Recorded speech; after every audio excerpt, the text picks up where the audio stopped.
following is a Comfortably Zoned Radio Network production. Good afternoon, good morning, good evening, whatever time it may be, whenever and wherever you may be. Welcome to another edition of Claire's Corner on the Comfortably Zoned Radio Network.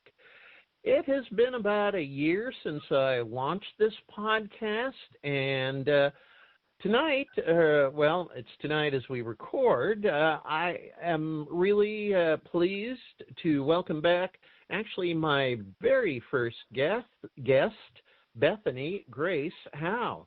Hello. Hey there. How's it going? How you doing? Doing all right.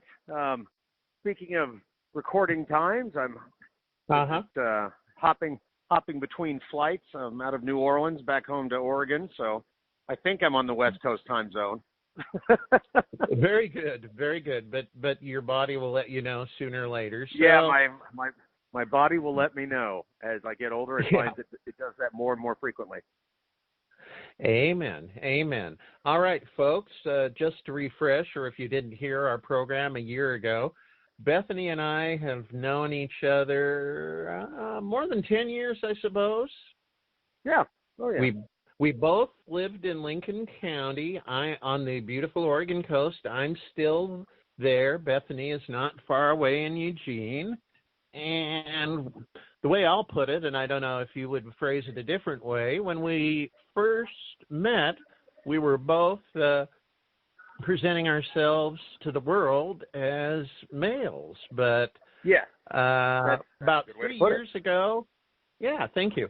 About 3 years ago, you made your transition, and a little over a year ago, I made mine. And, you have done I will say, and I'm not saying it just because we're friends, have done an outstanding job of being a visible, successful voice for the transgender community. And, give folks just kind of a thumbnail sketch of what you've been doing over there in Eugene and where things are headed. Well, let's see. I wrapped up my PhD in June, so now it's Dr. Howe, which seems just pretentious enough that I'll say it once and then not say it again. I am, in the process of taking my dissertation research, and my research partner and I are getting those published in journals. Already had one published. Have another one submitted to a journal here soon. It's going to be the foundation, we believe, for a major research grant request from the National Institute of Health. So that's exciting. And then in my free time, I'm now on the executive board of the National Lesbian and Gay Journalism Association, and so it's actually where I spent the last week. And it's an organization that is really trying to broaden media's understanding and newsroom. What's the word I'm looking for here? It's trying to increase representation in newsrooms of transgender people. So spent the week with a bunch of folks from small organizations, large ones, websites, TV, print, and so it's really a nice chance to have a voice with the people that really are producing the media that all of us consume. So I stay busy. Excellent. Now, I want to share with the audience something, something terrible that happened in the town I have called home for more than 30 years now, Newport, Oregon. This was, as we speak, about 10 days ago on a Saturday morning.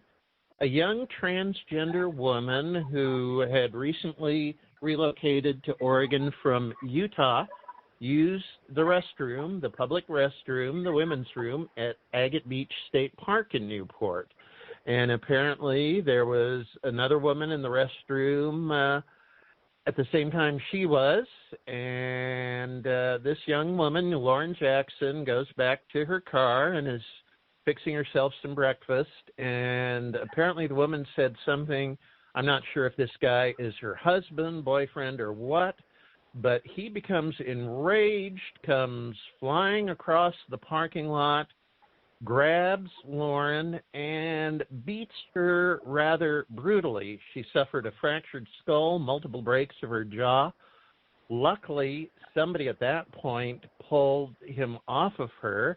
Luckily, the police came in time to apprehend this man. Poor Lauren spent 4 days in the hospital in Portland, faces more reconstructive surgery. It is a tiny sliver of comfort to me that this was not carried out by a local person. It was somebody from out of state. But, of course, that doesn't lessen Lauren's trauma, physical or emotional, one bit. So let me just ask you, your first reaction when you heard about this? I was dumbfounded. You know, I don't tend to think of coastal Oregon as a place where that happens. But, you know, when I step back from my initial shock, revulsion, you know, of course, that's what everybody thinks. You know, even I do a lot of traveling, and even when you go places that are, you know, relatively politically conservative as opposed to Oregon, I think when these sorts of things happen, it's shock. It's just, okay, yeah. we're all aware that there's hatred out there, but that it escalates to this level of violence. I mean, we all know it happens, but it just, when it happens, you know, in your own backyard, so to speak, I think it's a shock. Yeah. And I think in some ways that's a good thing. Yeah. I would hate for it not to be a shock. I would hate to be in a place where someone's like, well, yeah, that doesn't surprise me.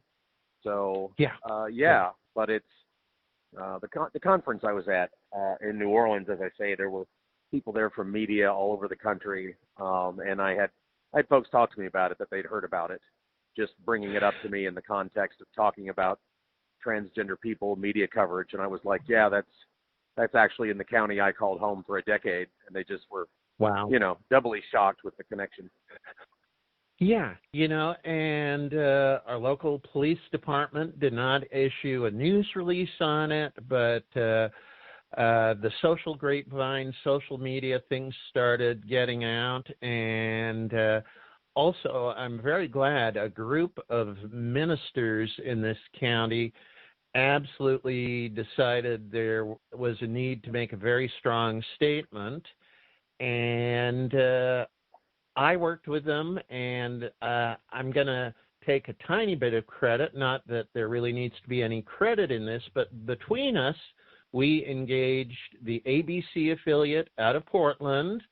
We got the local media on it.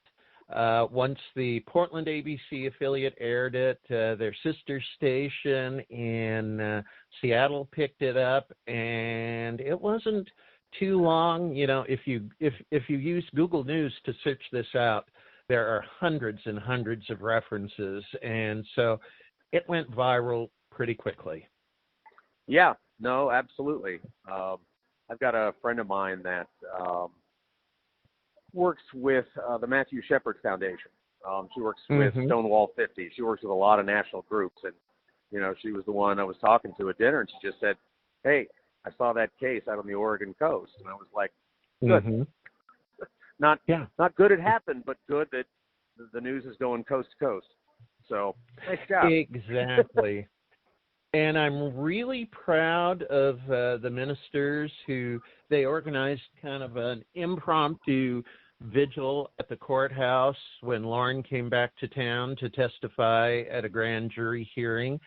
And I'm going to say on pretty short notice, maybe a couple of hours, about 15 people showed up, including 7 ordained ministers. But they're not stopping there. You know, on Saturday afternoon, September 12th, in Newport, in front of the City Hall, 2 o'clock in the afternoon, they are holding a rally for love and against hate. And I'm just going to be, you know, I know I'm planning to be there. I know you're planning to be there. And I'm just going to be shocked as heck if there aren't, many, many, many other people joining us. Would you agree? Yeah. I definitely think people will turn out. I think this is the kind of thing that really, it violates the conscience. And at times like this, it's very frustrating because the reality of it is, in terms of some tactile thing, you're very limited in how you can express support and outrage. And this is a means of doing it. And hopefully it's a socially productive means. Because it says what we value. So I'm really quite excited it's happening. Exactly. And Lauren, a friend, started a GoFundMe on her behalf, and the friend was initially posting the updates, but then a few days ago, Lauren posted a pretty remarkable statement, basically, I think, voicing forgiveness to her attacker. She doesn't seem to be outraged. I think I would be madder than heck, but she just, seems more bewildered than anything else. But, she's not letting it break her spirit, break her faith in humanity, or her faith that she's looking, that the future for her, of her life is good. And so, we've been communicating back and forth by Facebook Messenger about this a bit, and I think you, Bethany, you brought up a very important point. That Lauren is going to be, her moment in the spotlight.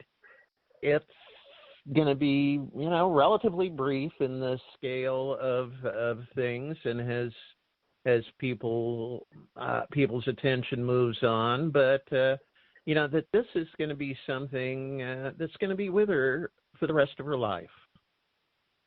So your thoughts on that? Well, I don't know. Andy Warhol, I think it was, all said we each get our 15 minutes of fame.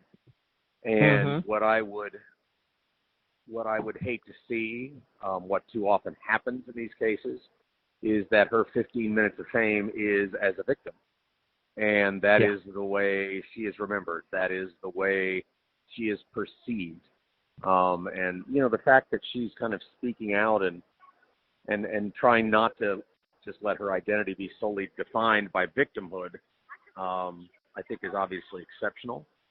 But I do think sometimes in these situations we tend to, rally around a person.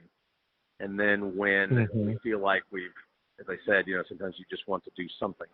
Once we feel like we've done something, then we move on. And the simple reality is that, again, I talked about Lauren's situation with a number of people that work on these types of things frequently and professionally.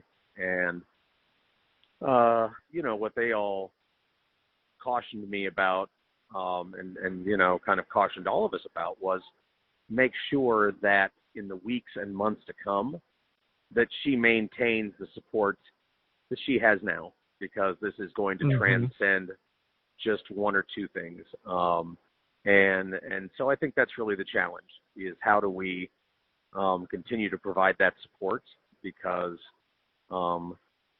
she's probably in for a roller coaster that I don't think she can even begin to anticipate.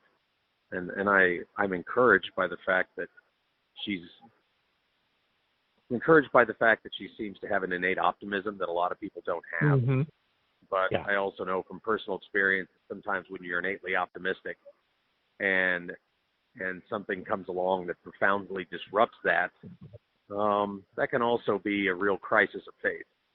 So,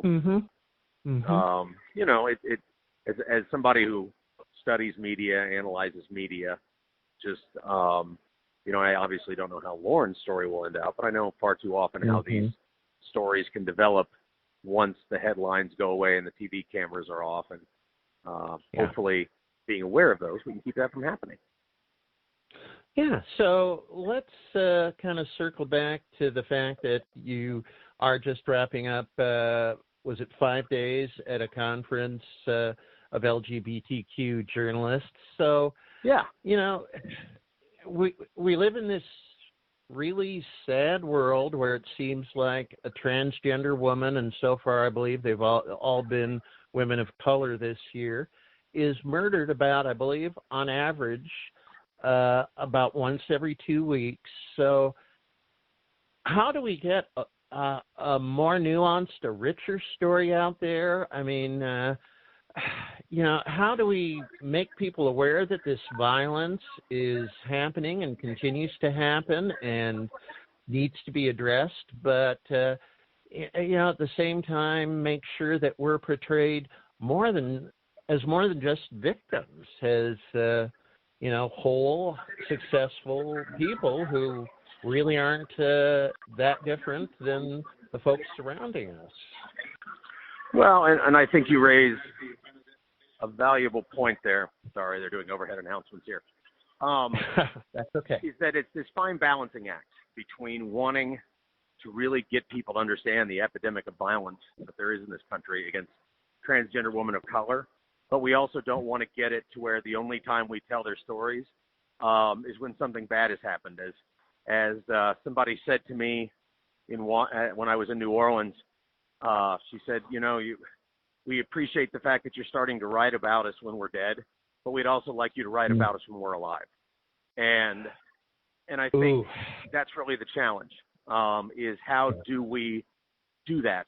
How do we, and I think what it comes from is just exposing people to more lives, more stories.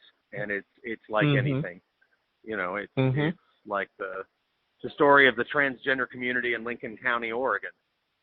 It's obviously got a lot of different facets. Some of them are wonderful. Some of them are terrible. And so, you keep putting those stories out there. And obviously, there's a limited number of people to write them, but I still believe that we keep trying, and you keep recognizing that there's every type of story for every type of person. And as long as you don't get hung up on telling one type of story about one type of person, good or bad, then that's how progress is made. Oh, yeah.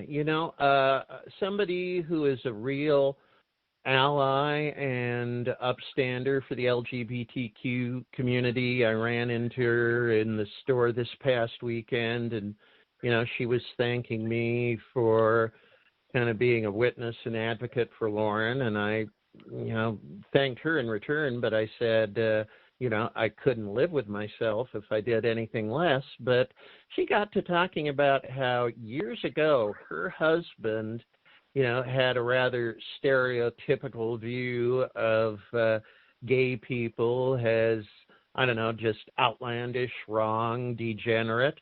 And then after he got to know a couple of gay people in different circumstances, he said to her with some astonishment, gosh, they're just regular people after all. And I think that kind of exposure is so important. And you just got to keep working at it. I think, one of the things that I'm trying to work on with a producer from CBS News is he would like to start kind of building an index of transgender people around the country that he can call on as, experts and people to talk to in stories that have nothing to do with being transgender. Just like, when we talk to somebody about, say, urban development policy or about the environment or whatever, we don't put in the story that gay ecologists. And this wouldn't be a story about a transgender ecologist, but just in an effort to get more names, to get more people out there. And I get frustrated because I'm like, okay, that's going to take a long time. But, I'm reminded by friends of mine in the LGBT community that this is where they were 30 to 40 years ago. And so sometimes my impatience gets the best of me. So I'm looking forward to working on that initiative with some of the folks over there that I met at CBS News. And I'm encouraged because that's the kind of thing that you like to hear is people are interested in talking to us because we're human beings, not just because we're transgender human beings. That's the way I feel too. And one thing that really has astonished me about my journey, and I'm just curious if you've experienced something that's similar at all.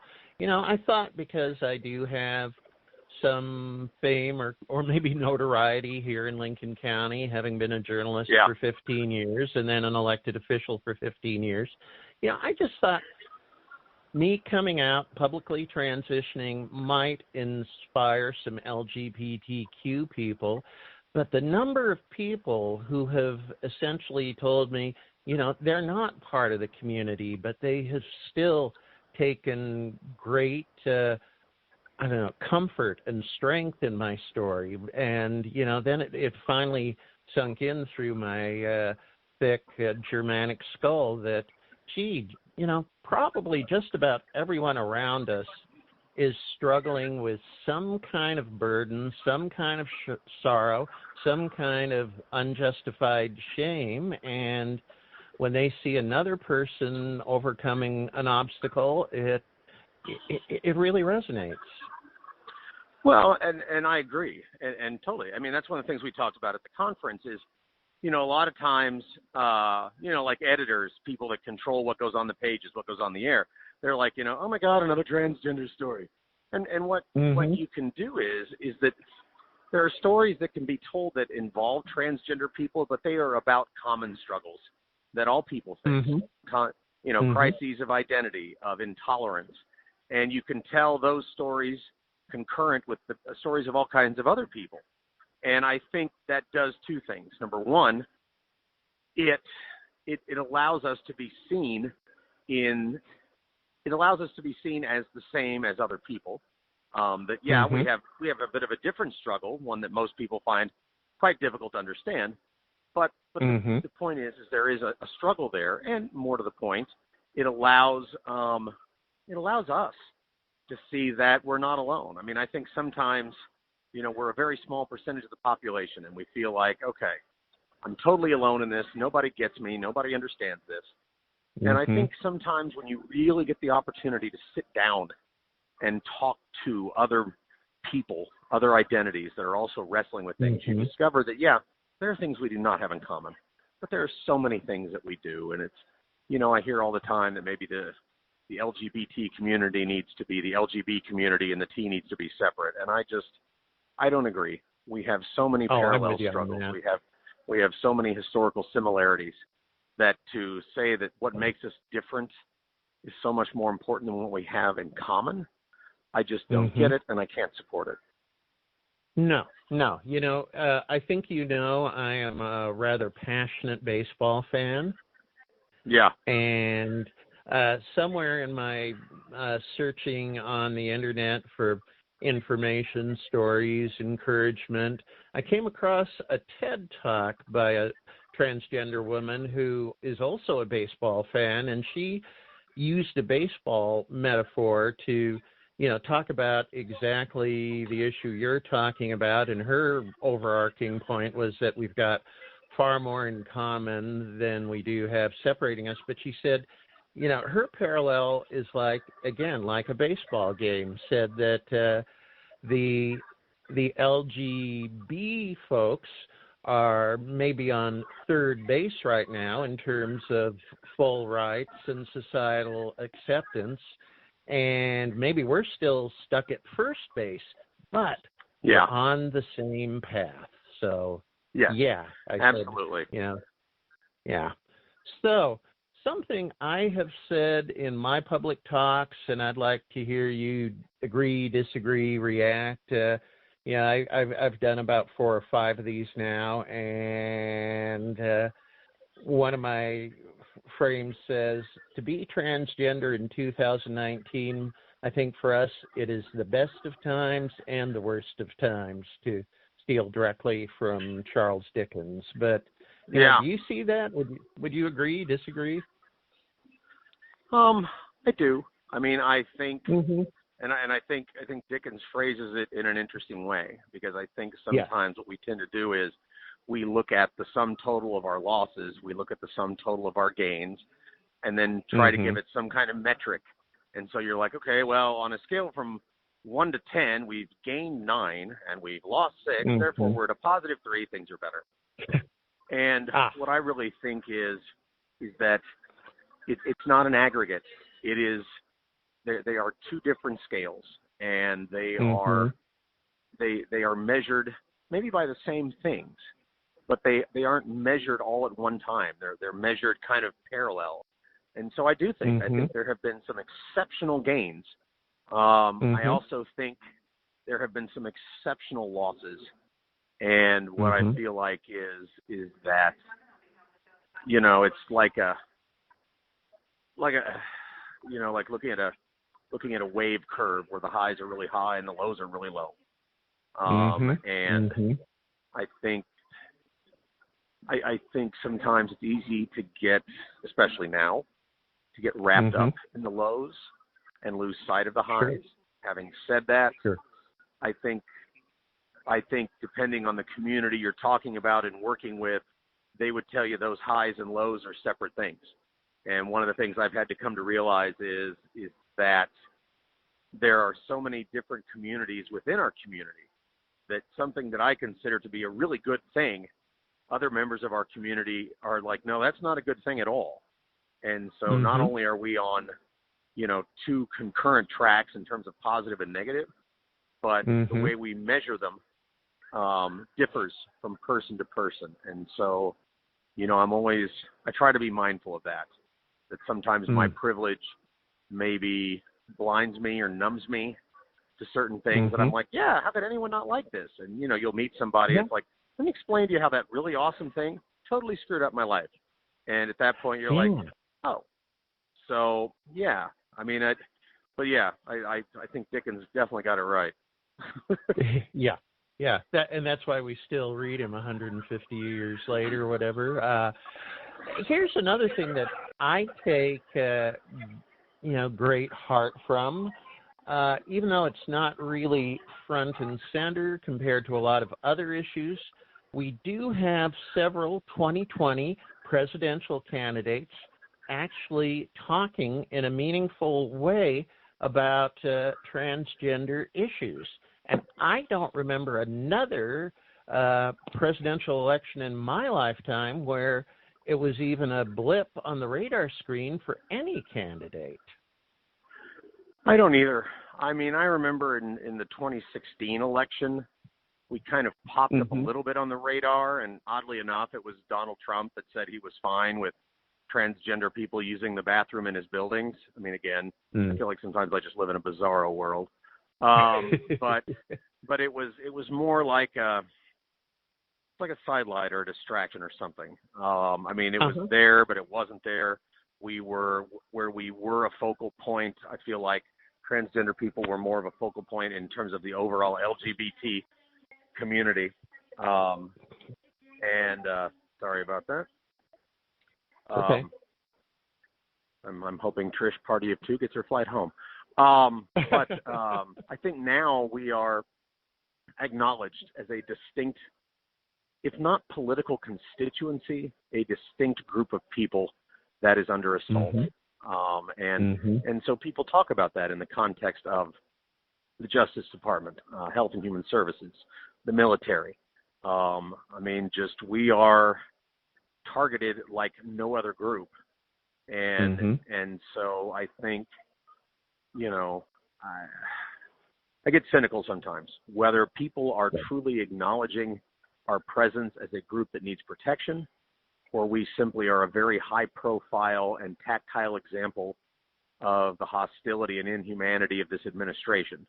Whichever it is, I'm not sure I care, but the bottom line is Trump has made us a target. And so I believe a lot of the Democrats recognize that. And they are basically saying, okay, you're one of the targets that I intend to take off of, you know, that I intend to help. Yeah. And like I say, whether it's political expediency, symbolism, I don't care. Just so they undo some of this unholy mess that man's created. So we're winding down into the last minute or so. Bethany, any last nuggets of wisdom or a pithy thought or just something to ponder as we sign off?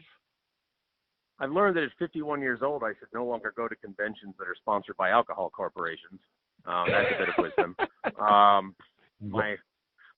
My liver is under assault. But other than that, no, I like I say, I think what's interesting, so many of the conversations you and I are having right now, I've had over the last week, and I've had them with activists. I've had them with, and I'm not going to name drop, but, names you would recognize from various news outlets. I've had them with teenagers that I met when I was in New Orleans. I've had them with a lot of people. And I think there's a hunger out there to get it right, to do it right. And whether that is in the demographic makeup of newsrooms, whether that's classrooms, whatever it is, I feel like people are trying to do the right thing, that people of good conscience are pushing back. They may not always know how to do that. They may not always do it well, but they are trying. And that's what I try to remember. And so, it's kind of it is the best of times. It is the worst of times. I think the expression I use most lately is, we live in interesting times. And I can't remember who said that, but it seems oddly appropriate. Yeah, I haven't seen it attributed to a specific individual, but when I see it, usually it says it's an old Chinese curse. May you live in interesting times. Indeed, we do. How delightfully appropriate. Yeah, because, at first you might hear it and think, oh, okay, that's not so bad, but then when you think about it, anyway, the half hour has flown by as I knew it would. Yes. Thank you, Bethany Grace Howe, and we will be seeing each other soon face to face. I look forward to that. I thank you for joining me on Claire's Corner, and for everybody for listening in. And until we meet up again, happy trails to you. All right. The proceeding has been a comfortably zoned network production. You are advised to keep your dreams wet, your humor dry, your children and grandchildren out of military recruiting offices and off the laps of clerics who wear dresses. Thank you for listening, everyone. Happy trails.